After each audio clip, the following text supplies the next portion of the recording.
It makes you less emotional over any given piece and somehow still more emotional about the process.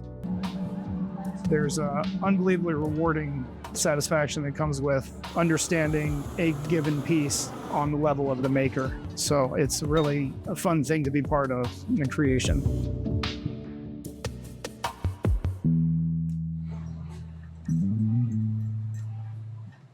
It's not difficult to focus when you're working through a piece as long as you have the correct structures in place. Mapping out the piece ahead of time with your assistants or even yourself internally to decide how the piece is going to go. It's all very important, all the way down to your hydration and the way that you feel that day. It's all very important. When you do that and you get all your setup in place with your tools properly and your assistants on the same page as you, and you have all your systems in place, then suddenly everything works out very nicely. And then the only things you have to worry about are getting a little too hot and stepping out for a minute or two and then coming right back to it. I'd say the main challenges in my job tend to be the technical challenges, and they're the most fun. They're the most rewarding to try to conquer. You need to be able to accept your losses, and failure is a large part of making glass. You either get a piece of glass or you get a lesson almost every time you put it in the oven. And if you don't see the lesson there, then you're going to miss it, and you will absolutely wish that you had gotten it, because glassblowing requires your focus on such a level that you don't have time to put it down and come back to it. Working with other glass artists is also incredibly encouraging to get other points of view on how a particular technique could be approached. There's a huge wealth of knowledge out there, so I always try to encourage as many glass artists to come visit.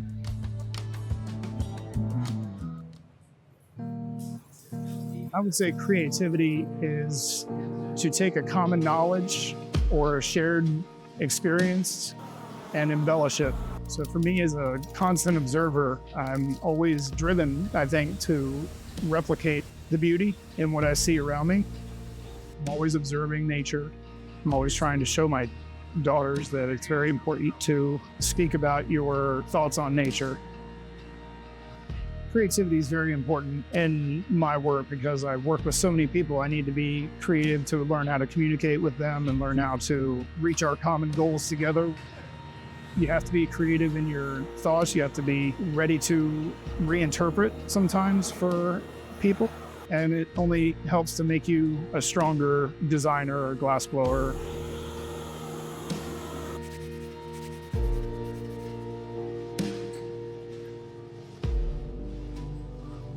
I think when I first started making glass, I really just wanted to make pretty things. I'm learning more about how to apply the particular processes in order to achieve the goals that I might want to. So my philosophy has changed in terms of being able to make what I want to now, as opposed to making what I potentially thought that was the best I could make.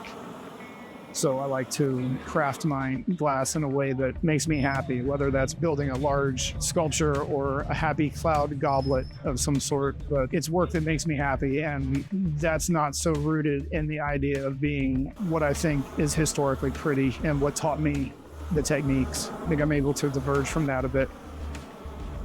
Creative work is always more fun to plan out with your team and understand as a team, because it really feels a lot like working in a kitchen, for instance, when everybody has a time-sensitive project that they all have a part to complete as they go. And when it all goes smooth and you're set up well and you have a great team working with you, it seems like easy work.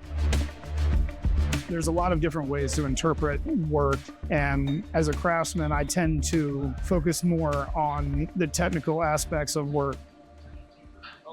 It's hard for me to dwell on my work too much. I tend to move on to the next project pretty quickly so that I can keep myself fresh and take on a wide variety of projects. I learn from my work as much as I can, and I always try to decide how to make it better next time, what I could have done better, while not beating myself up and realizing that I'm still doing just fine with it. It's getting in the oven, and I'm still learning.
When I come into the studio, I have the most beautiful park to walk into. It's always quiet, and you can hear the nature coming down the hill as you walk into the park.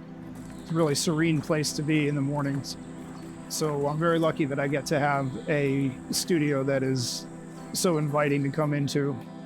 When I come in, I always have to assess what's going to happen throughout the day. I'll typically unload the ovens from the day before if they're ready and do some maintenance checks and make sure the equipment is all in line and going to work for the day, and start figuring out what I need for the day, whether it's going to be these particular furnaces or those particular ovens and colors and patterns and my designs for the day. My name is Paul Swarwood. I'm the resident artist for glassblowing in Glen Echo Park in Maryland here. I'm the owner and operator of Glen Echo Glassworks, and I run all the day-to-days within the studio, whether it be teaching, scheduling, blowing glass, or having others come in to work with me and make glass.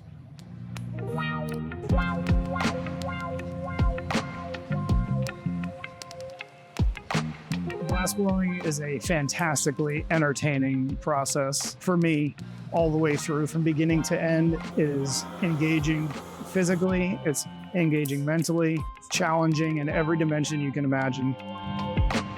I love that focus. It brings you to a point of clarity with the materials that you can anticipate it and take it to the next level. It's always fun to demonstrate for somebody who maybe hasn't ever seen it before. And when you're done with the project, it's a real final moment that gives me the feeling as if I just did a magic trick for them. Even though to me the process seems very matter of fact, after practicing for so long, it still amazes a lot of people, especially in kids. When you see that amazement, it's extremely encouraging. It's always very important to me to make sure that I don't just put the piece in the oven and I'm done with it, but I actually learn something from that piece. And I love the ability to reflect on the glass afterwards and imagine what it maybe could have been if I had only had this part different or that part a little more fine-tuned or corrected. So that's what drives me as an artist.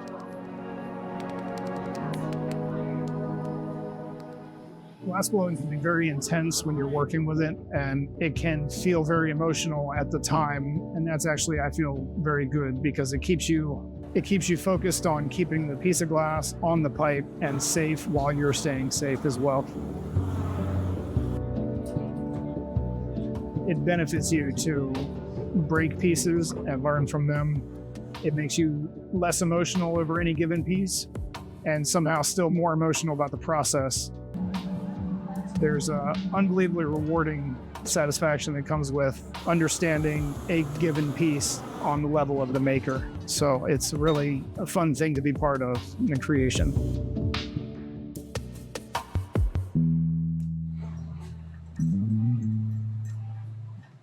It's not difficult to focus when you're working through a piece as long as you have the correct structures in place. Mapping out the piece ahead of time with your assistants or even yourself internally to decide how the piece is going to go. It's all very important, all the way down to your hydration and the way that you feel that day. It's all very important.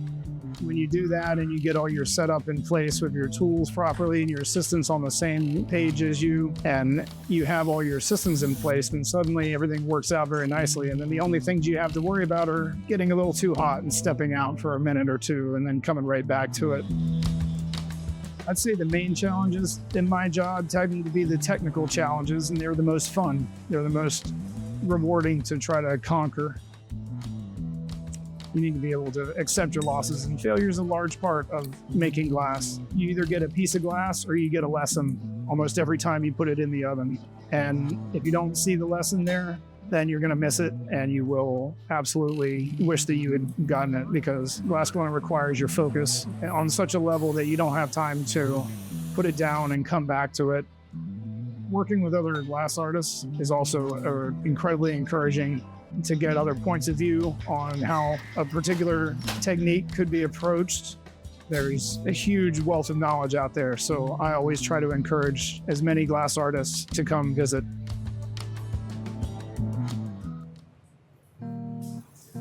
I would say creativity is to take a common knowledge or a shared experience and embellish it. So for me, as a constant observer, I'm always driven, I think, to replicate the beauty in what I see around me. I'm always observing nature. I'm always trying to show my daughters that it's very important to speak about your thoughts on nature. Creativity is very important in my work because I've worked with so many.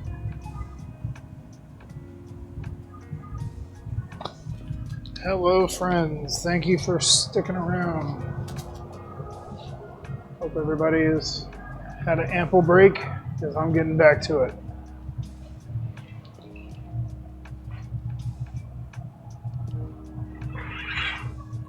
Got my color sections heat up, soupios as they're called. I'm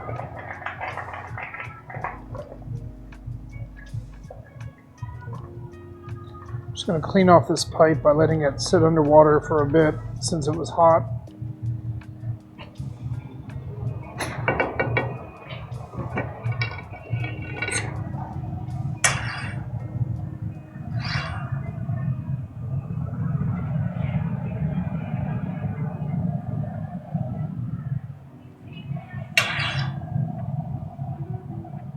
Hey, Racing Kid, welcome back. Crichton Series 4000, thanks for being here.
Camera.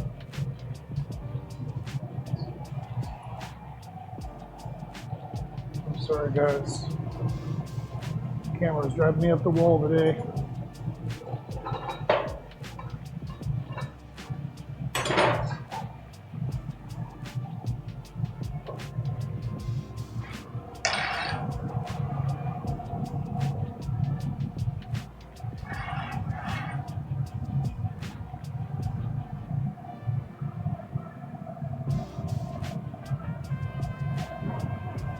So, since I'm picking up these pieces out of the oven over there is 1,000 degrees, which in terms of glass is pretty cold. So I'm going to be picking up relatively cold glass and putting it in this oven here, which is 2,000 at least, maybe 2,200. So I don't want to shock it too badly, so that's why I'm opening that door. When I come back over, you'll be able to see the actual little roll up. Let's use this one. I've got 6 of them in here. I just need to lightly introduce it to the heat to make sure that it doesn't get stressed out. If it does get stressed out, you know it did because it pops into about 20 different pieces. So by opening up the door a little bit, letting some of the heat kind of waft out, I'm staying back, and it looks okay. No major breakage. Probably about time to close up the door.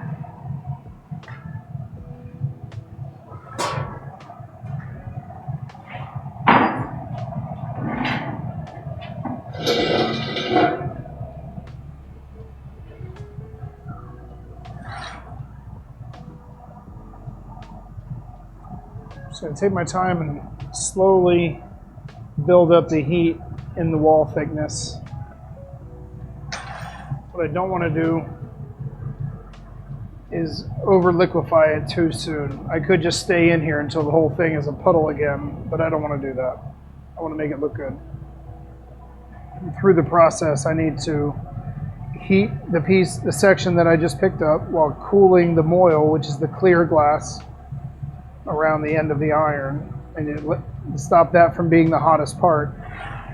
So you'll see me down here rolling against the metal, cooling that glass, excuse me, and then raising up to cone the tip inward. And I can shape that glass down there into a point, which is going to end up getting sealed off, and then I'll have a bubble that can be blown out.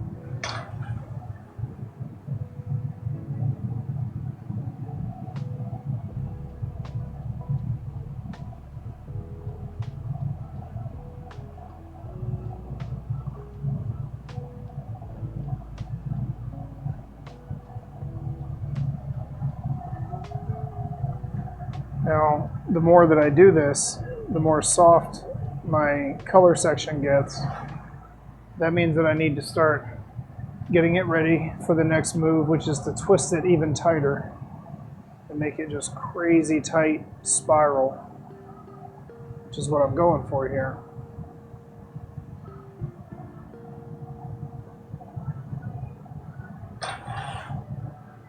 So now that I've built up enough heat, I'm going to start sealing off the bottom and cooling down the tip of the bubble. When I cool that down, that's going to give me the ability to heat the rest of it evenly and twist the rest of it into a nice tight spiral. You'll see what I mean.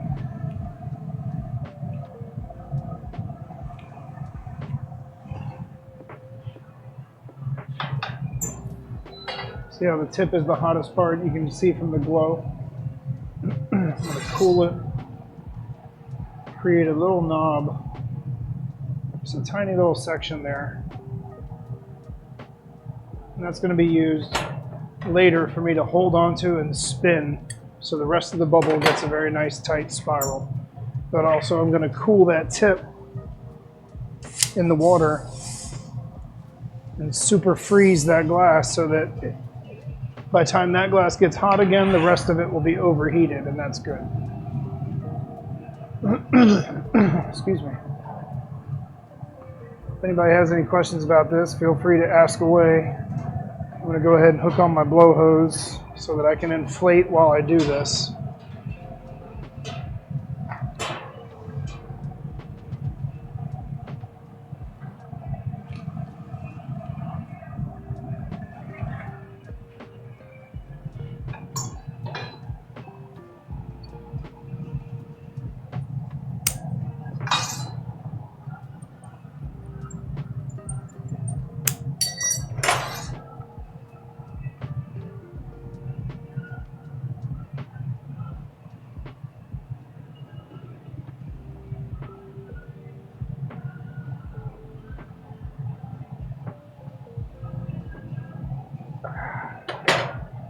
Okay, so that is super duper twisted now. I'm going to heat the whole thing evenly, clean up my cut mark, balance out the heat, and re-blow out the rest of the piece.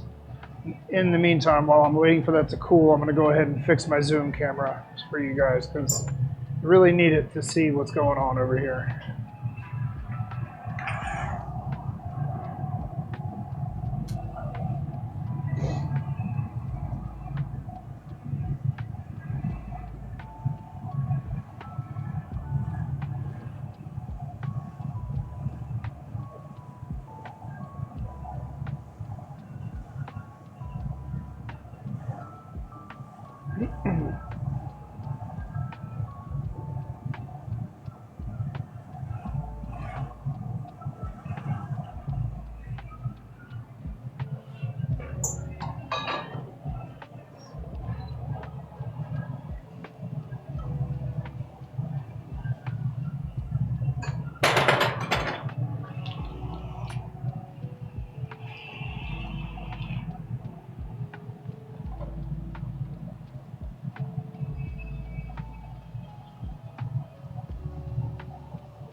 Okay, so I've been inflating while shaping the outside and getting it nice and smooth.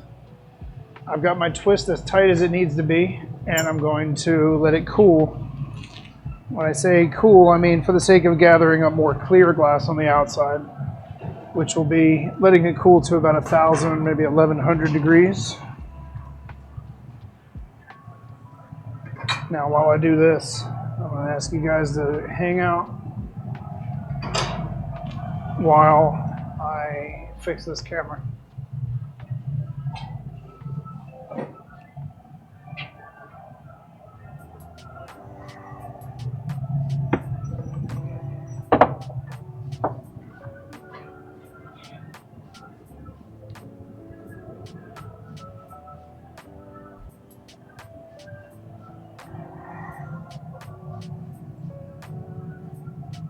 Oh, now it wants to work. All right. It says it's all right, everybody.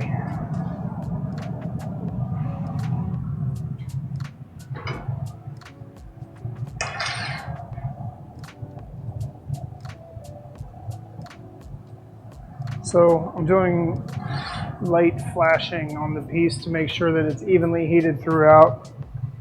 Let's go back to 1. There we go. All right. 'Tis alive. Hope everybody's having a good day today.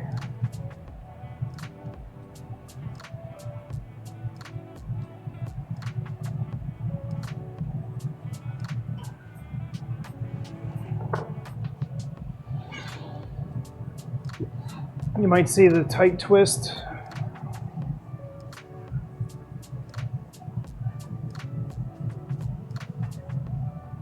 Purple, lavender purple, and real thin stripes of gold, which is actually more like a mustard yellow when it comes to opaque glass.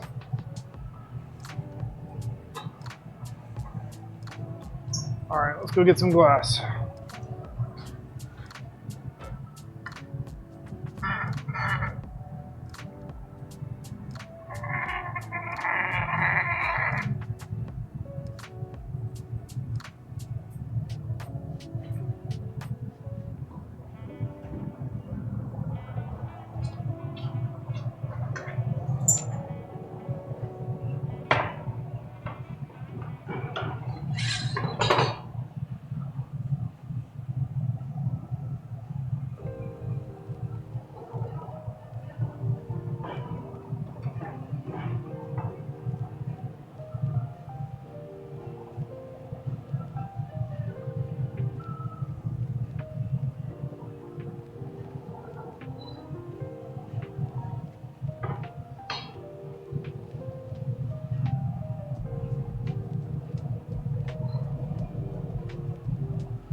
Okay, so I've got the neck stretched out and the body basically blown out, but it's not really a finished shape. So I'm going to keep working on heating just the body by itself and shaping that part. Now that I have a little bit of a break, I'll come hang out with the chat, see what you guys are saying.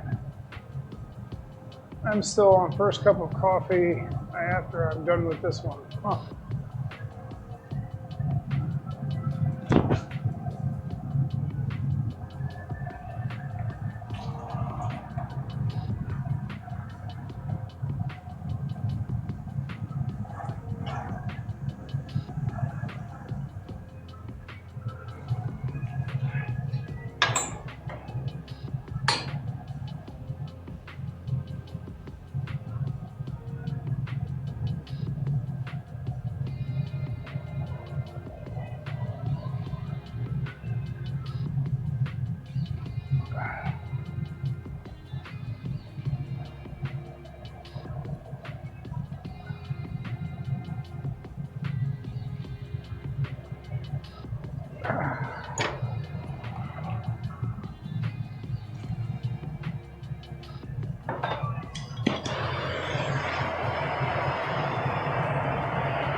So you saw I was just spot heating the bottom with the torch. That was just for the sake of making the nice tiny little centered foot, using the point to push in instead of the whole bottom of the piece. So now, watch, I can be real accurate with what pushes and gives way.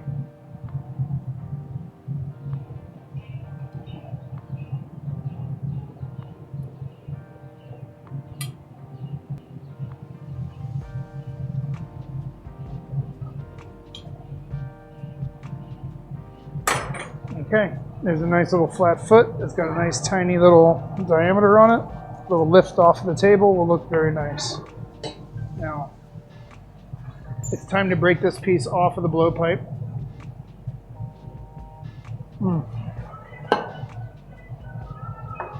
Before I break it off, I'm going to add a little heat to the top.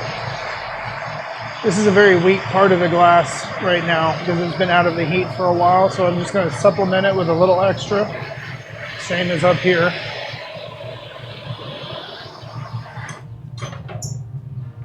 Then when I go back into the heat, I'll be able to get, oops, sorry guys, wrong camera, there we go. I'm going to balance out the heat by being all the way in and right back out. This is a flash. All the way in, 2, 3, 4, and all the way back out. This is more of like a heat treatment for the glass. It's not exactly a in-depth heat. It gives the glass a good stability while I'm working with it. To make sure that it's evenly heated, gives it strength. Ooh, there it is. Okay, we're gonna let that hang out. I'm gonna come over here and take another solid iron, make a punty.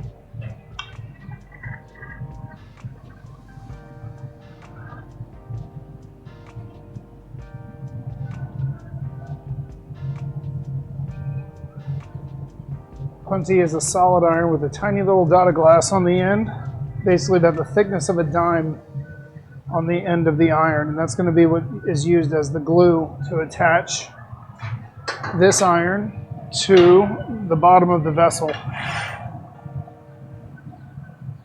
I'm giving a little extra heat in the vessel right now, make sure it's not too cold. Remember, it gives it more strength. And for now, I need it to hang out and be happy and warm while I finish heating this. You can check that out. You might see the spirals in there a little nicer now. Now, as I take this hot iron here, you'll see the very clear difference. You can see that it's hotter right there on the punty attachment than it is up here at the pipe attachment. So that's a stronger attachment than it is up there. I'm going to re-weaken this attachment by dripping some water very carefully right on the jack line, that little constriction there, and then I'll bonk it and break it off right there.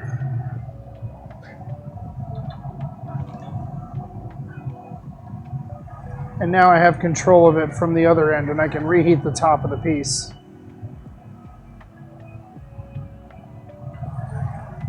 Flash it pretty well. Come over and put this pipe away.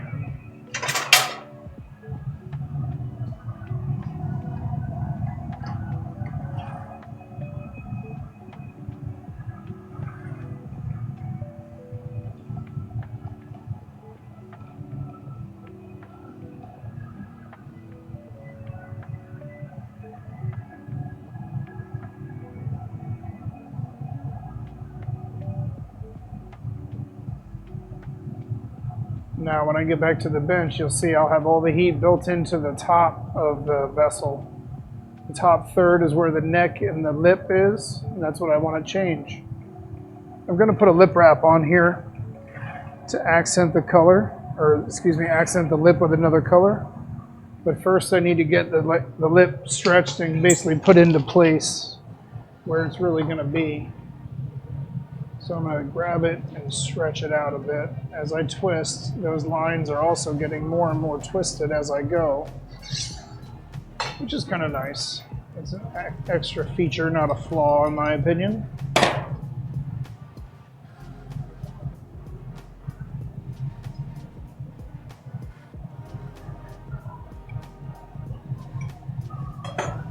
Okay. Starting to get a much longer form here that I can work with the neck individually, separate of the body of the piece. I do need to consistently go in here and give the attachment at the bottom a flash. Flash, remember, gives the glass strength, and that attachment can't get too weak by being cold. If it does, it falls apart or gives way to just gravity. Let's see.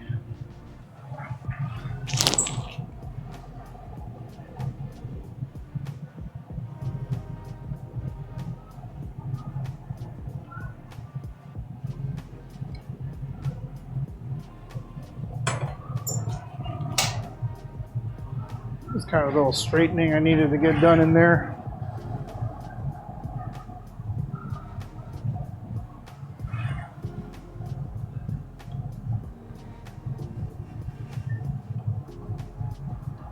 I really appreciate everybody being here today.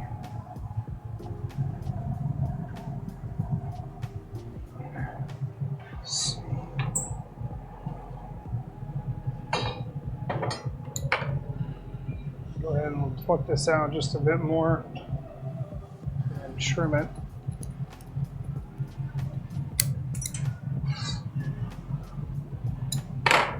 Nice. Now I can flare that out as much as I want later, but I'm going to put the accent of color on the lip first. And that way the color stretches with the piece. So I'm flashing. The only way to get that color on the lip, by the way, for me, is to do both at once. I have to keep this hot and evenly heated and flashed while making that wrap. So bear with me if I don't respond too much in the next couple minutes, but just working on this, and I'll be right back. Okay, I've got a nice cool neck. It's round, it's small enough and in place. I'm going to soak up some heat back here.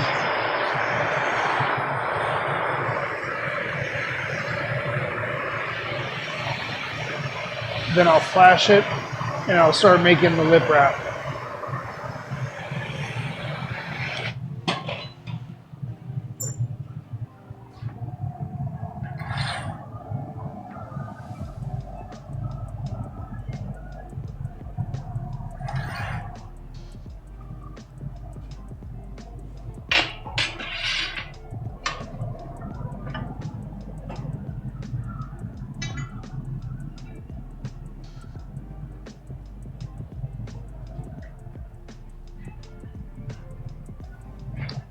Okay, so yesterday I did pink. Today I'm going to do steel blue.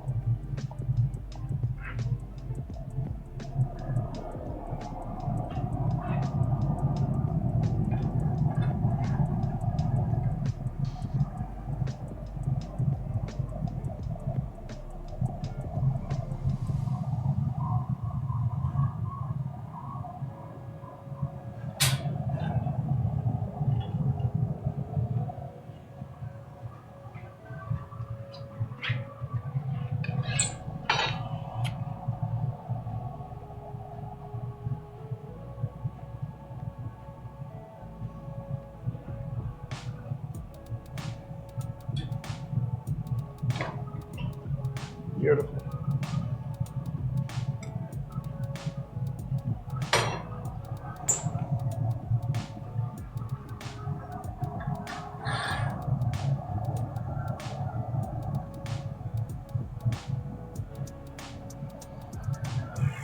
So that's all I needed for that. It was a tiny little ring of color on the lip. That's going to blend in over the next couple of heats and be the accent on top.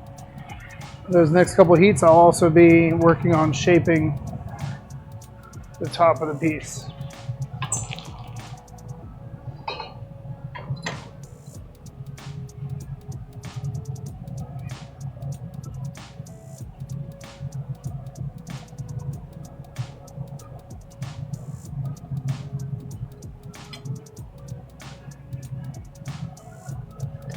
That steel blue that I just used for the lip wrap is actually a much softer color than the rest of the other colors I'm using. I say soft, I mean it heats up quickly and retains heat for a very long time compared to other glass. And the other glass, being this glass right here, is much thicker and more resistant to heat. So I need to take my time, and I really needed to spend that time cooling just the lip wrap so that it's not the hottest thing every single time. Excuse me, hold on, there we go.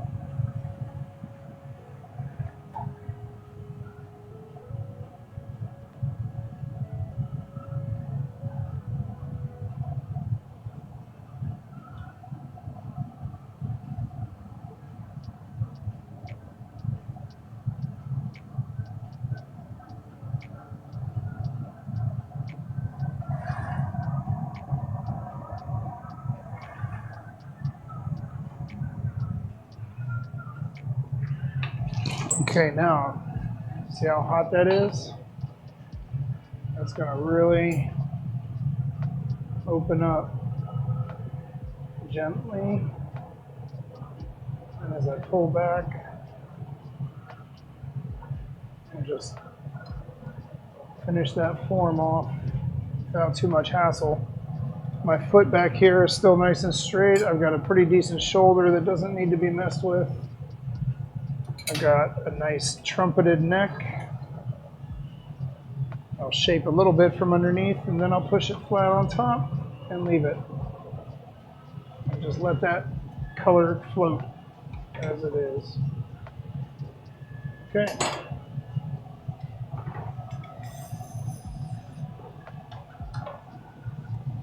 Now, I'm going to give it a little extra heat back here. Soaking this heat in is going to help give this glass time to cool while this glass doesn't get as cold.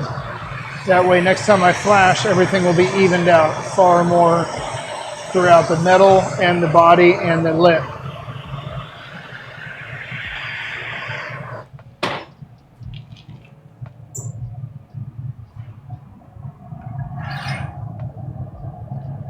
Again, a flash is not a heat. It's just 5 seconds or so in the heat and right back out away.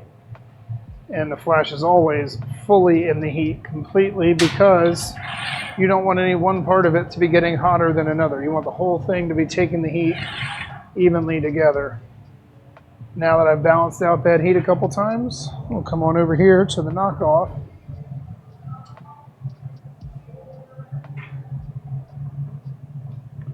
A little water, little water, little water. Little vibration. It always breaks at the weakest point of attachment, which is right there.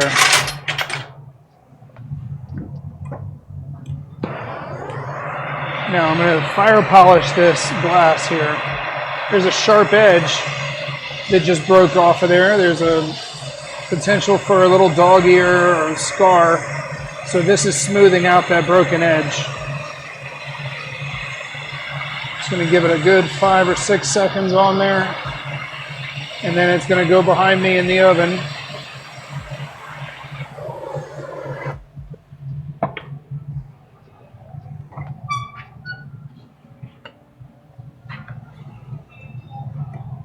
And then as it goes in the oven, it starts cooling very slowly overnight tonight.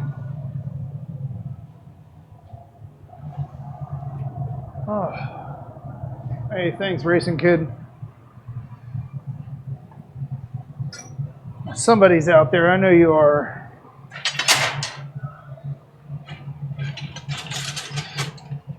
All right, so get a couple irons up in the fire. Take a peek, figure out what color we're going to use next, or pick up next. Let's do purple again. And I'll use this other pale blue as my lip wrap. That'll be a nice contrast.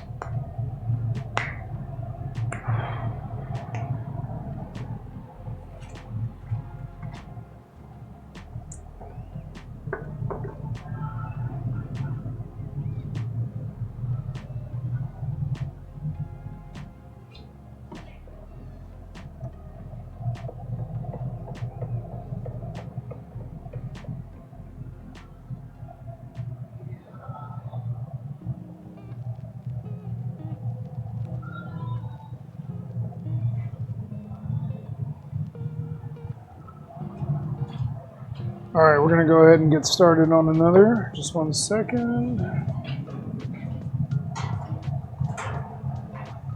Oh, what do I need to do? Fix you, sir. You, sir, are unruly.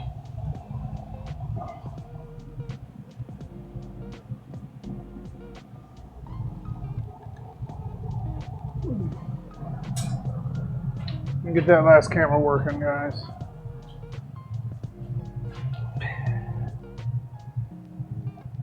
Looking good. Looking good. Looking good.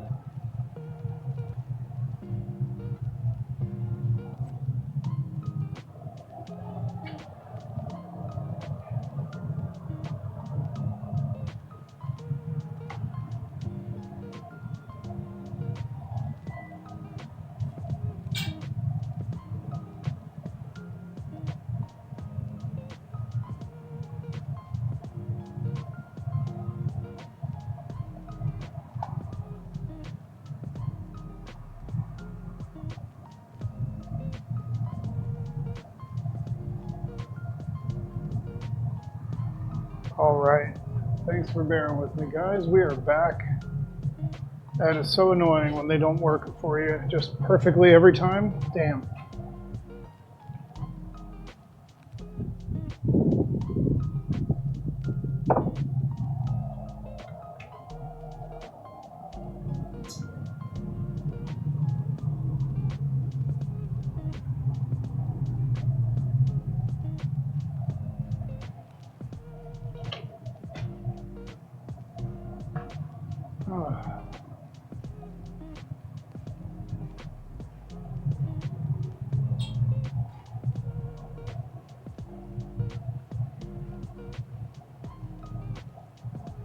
Oh yeah. Well, I mean, I get it, but you know, correctable is as correctable does. You know.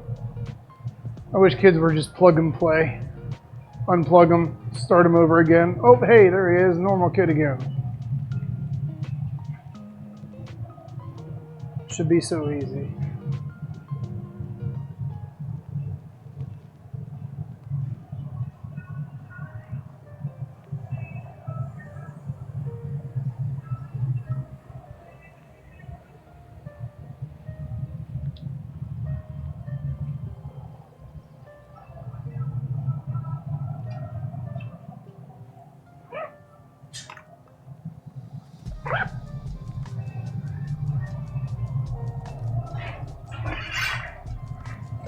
Okay, got my blowpipe hot.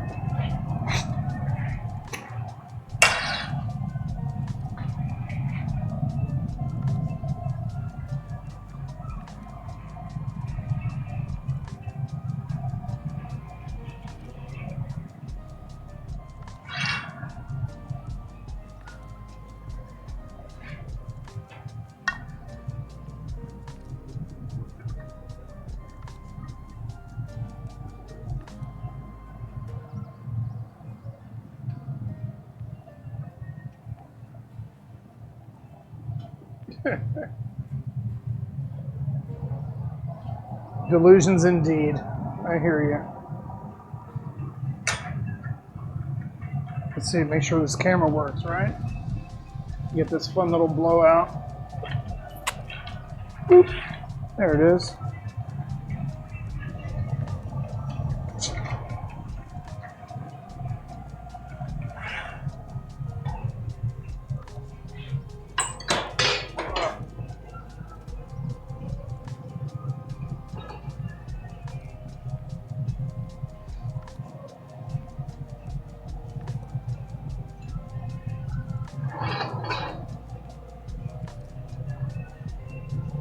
So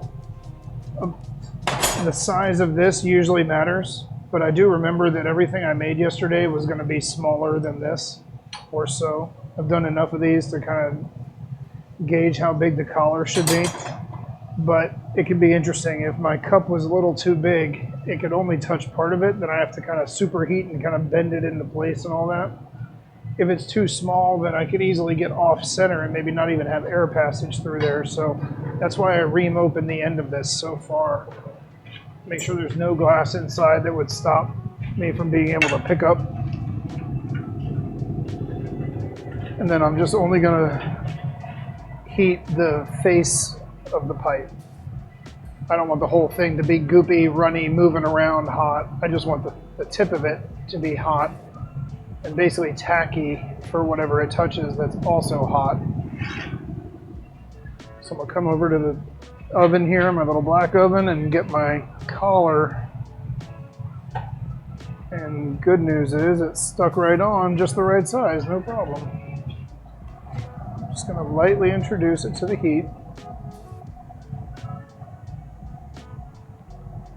And I did forget to open the door first like I did last time. It didn't seem to matter. Maybe that's because the glory hole has regulated itself down in temperature a little bit from being on for a while. But I don't see nothing's falling apart, let's put it that way.